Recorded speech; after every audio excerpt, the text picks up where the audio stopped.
ओम शांति। आज 25 मई 2023। पहले नज़र डालते हैं मुरली के मुख्य पॉइंट्स पर। बाप श्रीमत देते हैं, देह सहित जो कुछ भी तुम्हारे पास है वह सब बलि चढ़ा दो और गृहस्थ में रहकर धंधादौरी करते ट्रस्टी बनकर रहो। बच्चों को यह निश्चय होना चाहिए कि बाबा हमारा बादशाह है जो हमें स्वर्ग की बादशाही का वर्षा देता है। तुम बच्चे असल में शिवालय के रहने वाले थे, अब वैशाल्य है, तो बाप अब वापस तुमको शिवालय ले जाने आए हैं। एक शिव बाबा का नाम रूप बुद्धि में रखो और किसी का भी नहीं।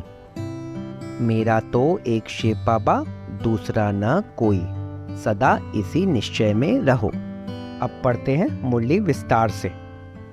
आज की मुरली में मीठे मीठे बाबा ने बच्चों को क्या ज्ञान दिया है, आइए सुनते हैं। बाबा कह रहे हैं बच्चों से, मीठे बच्चे, देह सहित तुम्हारे पास जो कुछ भी है वह सब बलि चढ़ा दो, फिर ट्रस्टी बन संभालो तो ममत्व निकल जाएगा। बाबा क्या कह रहे हैं बच्चों से? मीठे बच्चे, देह सहित तुम्हारे पास जो कुछ भी है वह सब बलि चढ़ा दो, फिर ट्रस्टी बन संभालो तो ममत्व निकल जाएगा। आज का प्रश्न है, हर एक ब्राह्मण बच्चे को कौन सी युक्ति जरूर सीखनी चाहिए? उत्तर देते हैं बाबा, सर्विस करने की युक्ति जरूर सीखो। शौक होना चाहिए कि कैसे सिद्ध कर बताएं परमात्मा कौन है। तुम्हें बाप की श्रीमत मिली हुई है। सेंसिबल बन सबको बाप का पैगाम सुनाओ। ऐसे अच्छे अच्छे पर्चे कार्ड छपाओ जो मनुष्यों को पता पड़े कि परमात्मा को सर्वव्यापी कहना उनकी इंसल्ट करना है। तुम बच्चे तीर्थ यात्रियों की बहुत सर्विस कर सकते हो। आज का गीत, जिसका साथी है भगवान, उसको क्या रोकेगा आंधी और तूफान। ओम शांति। बच्चों ने गीत सुना, बच्चे ही इसका अर्थ समझते हैं। बाकी जिन्होंने गीत गाया वह इसका अर्थ कुछ भी नहीं समझते। न उन्हों के साथ भगवान है, न उन्हों को यह पता है कि भगवान कब आकर अपने बच्चों को स्वर्ग का वर्षा देते हैं। बाप ने ही आकर बच्चों को सम्मुख में अपना परिचय दिया है। वही बाप अब सम्मुख बैठे हैं और तुम सुनते हो। तुम ही तूफानों को समझते हो। वो लोग तो कैलेमिटीज आदि को तूफान समझ लेते हैं। यह तो 5 विकार रूपी माया के तूफान आते हैं। पुरुषार्थ में माया बहुत विघ्न डालती है, परंतु उसकी परवाह नहीं करनी चाहिए। सिर्फ पापा को अच्छी रीति याद करने से ही तूफान उड़ जाते हैं। बादशाह का बच्चा होगा, उनको यह निश्चय होगा कि हमारा बाबा बादशाह है, इस बादशाही का मैं मालिक हूँ। नशा रहता है। तुम बच्चों में भी कोई कोई को ऐसा पक्का निश्चय है और बाप को अपना बनाया है। अपना बनाना कोई मासी का घर नहीं है। बस मेरा तो एक शिव बाबा, दूसरा ना कोई। बहुत बच्चे इन बातों को समझते नहीं हैं, इसलिए माया के तूफान हैरान करते हैं और फिर बाप को ही छोड़ देते हैं। दुनिया में भगवान को यथार्थ रीति कोई नहीं जानते। तुम बच्चे असल में शिवालय के रहने वाले थे, अब वैशाल्य है। इस समय मनुष्य बंदर से भी बदतर बन गए हैं। मनुष्य का क्रोध बंदर से भी तीखा है। मनुष्य होते भी ऐसा काम करते हैं, इसलिए उनको बंदर से भी बदतर कहा जाता है। भारतवासियों का सबसे बड़ा दुश्मन कौन है जिसने उनको बंदर से भी बदतर बनाया है? यह कोई नहीं जानते। बाप कहते हैं, तुम दिल रूपी दर्पण में अपनी शक्ल देखो। तुम पहले क्या थे? अब बाप तुमको लायक बनाते हैं, परंतु जो श्रीमत पर नहीं चलते तो माया उनको नालायक बना देती है। बाप श्रीमत देते हैं, देह सहित जो कुछ भी तुम्हारे पास है वह सब बलि चढ़ो। फिर तुमको ट्रस्टी बना देंगे, तुम्हारा ममत्व मिटा देंगे। तुम अबलाओं के लिए बहुत सहज है। राजस्थान के तरफ राजाओं को अपने बच्चे नहीं होते हैं तो गोद लेते हैं। गरीब का बालक अगर साहूकार की गोद में जाता है तो कितना खुश होता है। हम इतनी प्रॉपर्टी के मालिक हैं। बड़े आदमियों के बच्चों को भी बहुत नशा रहता है कि हम करोड़पति के बच्चे हैं। इस ज्ञान का तो उनको पता ही नहीं है। तुम जानते हो कि इस ज्ञान में कितना भारी नशा रहता है। श्रीमत पर चलने से श्रेष्ठ बनेंगे, नहीं चलने से नहीं बनेंगे। भगवान कहते हैं तुमको तो कोई किस्म की परवाह ही नहीं। रात दिन तुमको नशा रहना चाहिए कि हमको बाबा 21 जन्मों के लिए स्वर्ग की राजाई का वर्षा देते हैं। हम बाबा की संतान बने हैं। वास्तव में सब शिव बाबा की संतान है, परंतु अब शिव बाबा आकर प्रैक्टिकल में अपना बच्चा बनाते हैं।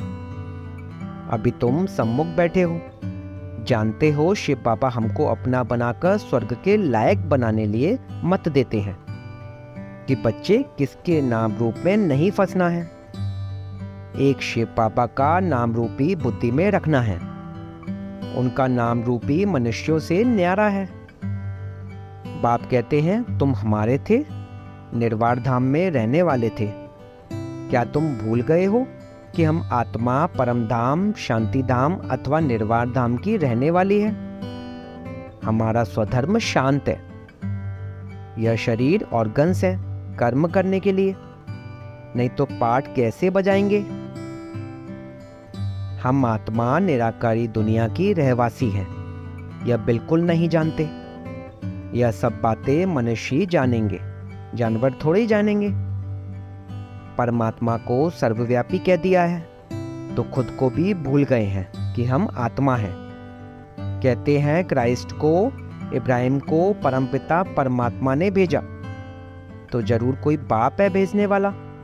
यह तो तुम जानते हो कि ड्रामा अनुसार हर एक आता रहता है। भेजने करने का तो सवाल ही नहीं उठता। इस समय मनुष्य अज्ञान अंधेरे में है, न बाप को, न अपने को, न रचना को जानते हैं। मैं आत्मा हूं, यह शरीर अलग है। हम आत्मा वहां से आए हैं। यह सब बातें बाबा ही याद दिलाते हैं और बाप कहते हैं सभी को याद दिलाओ। तुम्हारा निमंत्रण बहुत अच्छा छपा हुआ है, शिव का चित्र भी है। यह बाबा, यह लक्ष्मी नारायण है वर्षा। लिखा हुआ है परमपिता परमात्मा से आकर लक्ष्मी नारायण जैसा बनने का वर्षा लो। तुम नर से नारायण बनने के स्टूडेंट हो। वह साहूकार आदि के बच्चे पढ़ते होंगे तो कितना खुश होते होंगे, परंतु हमारे आगे तो वह कुछ भी नहीं है। अल्पकाल के सुख लिए मेहनत करते हैं। तुम बच्चे सदा सुख पाते हो, यह भी तुम ही कह सकते हो।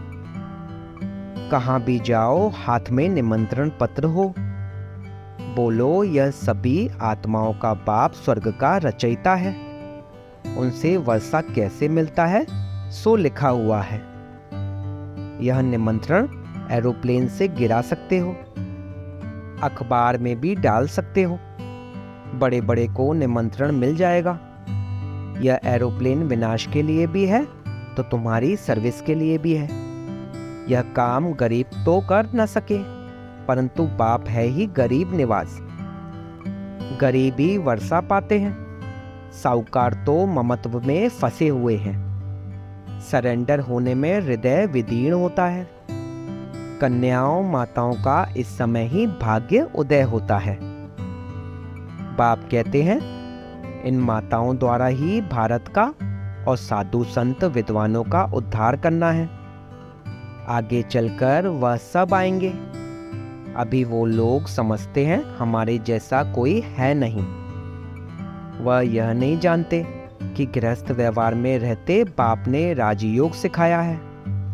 उन्हों का हठी योग कर्म संन्यास अलग है।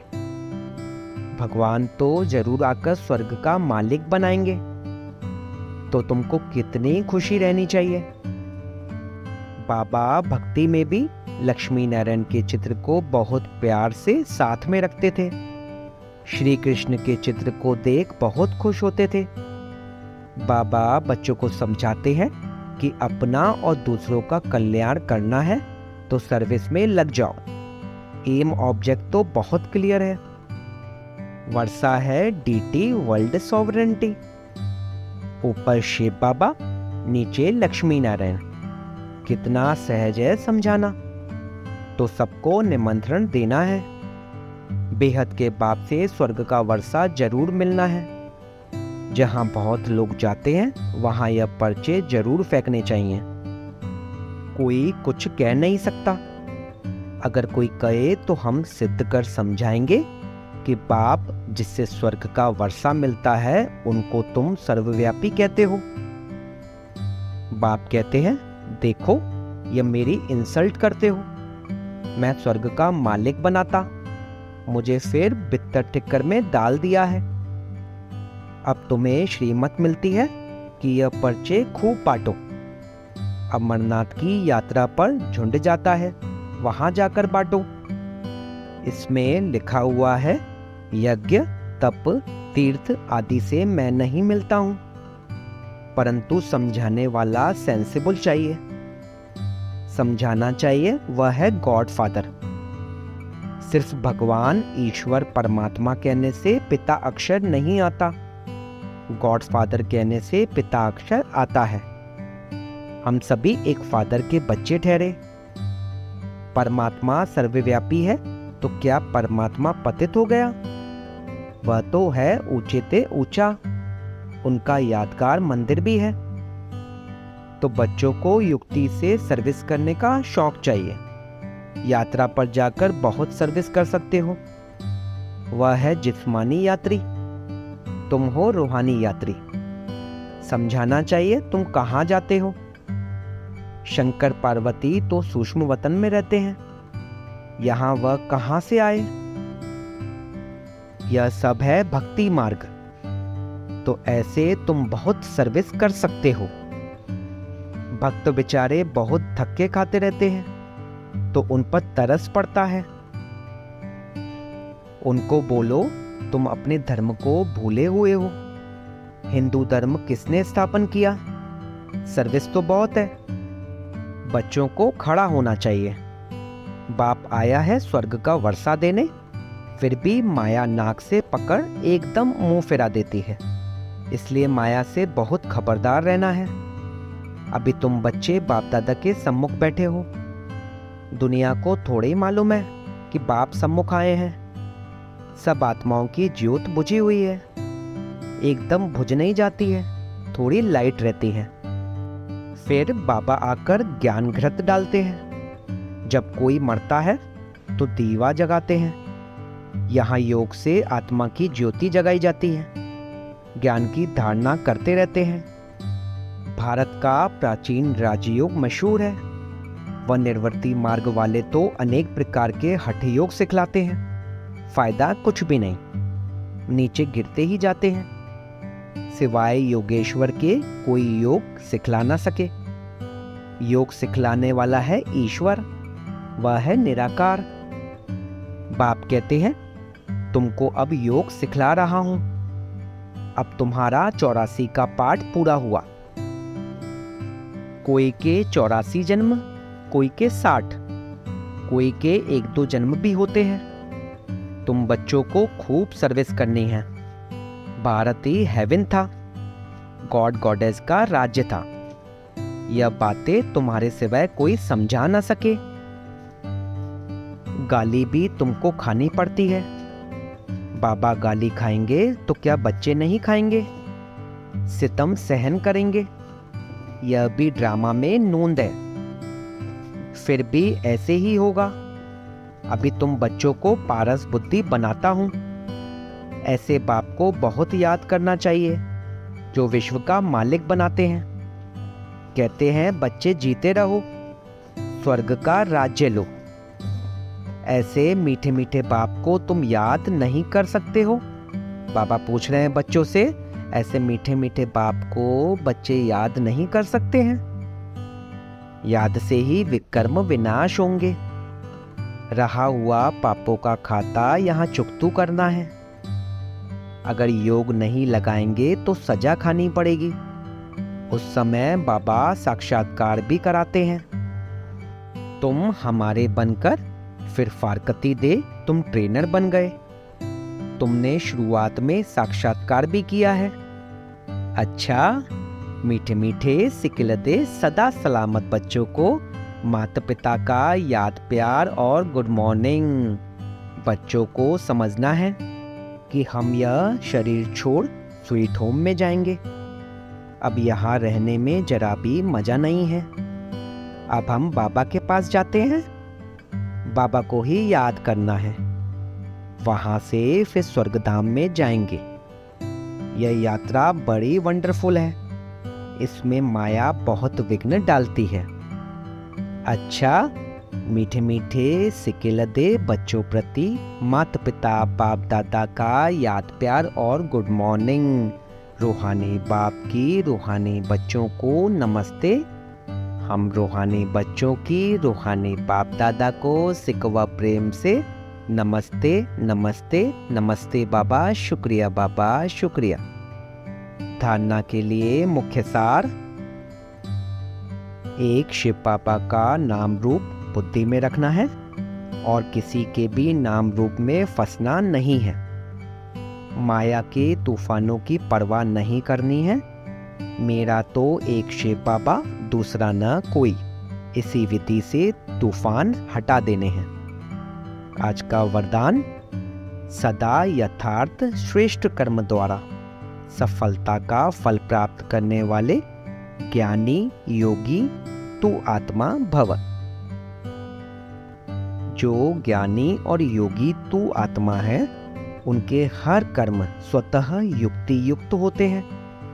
युक्ति युक्त अर्थात सदा यथार्थ श्रेष्ठ कर्म। कोई भी कर्म रूपी बीज फल के सिवाय नहीं होता। जो युक्ति युक्त होगा वह जिस समय जो संकल्प, वाणी या कर्म चाहे वह कर सकेगा। उनके संकल्प भी युक्ति युक्त होंगे। ऐसे नहीं, यह करना नहीं चाहता था, हो गया। सोचना नहीं चाहिए था, सोच लिया। राजयुक्त योग युक्त की निशानी है ही युक्ति युक्त। आज का स्लोगन, जिनकी दिल बड़ी है उनके भंडारे सदा भरपूर रहते हैं। जिनकी दिल बड़ी है उनके भंडारे सदा भरपूर रहते हैं। ओम शांति, ओम शांति, ओम शांति।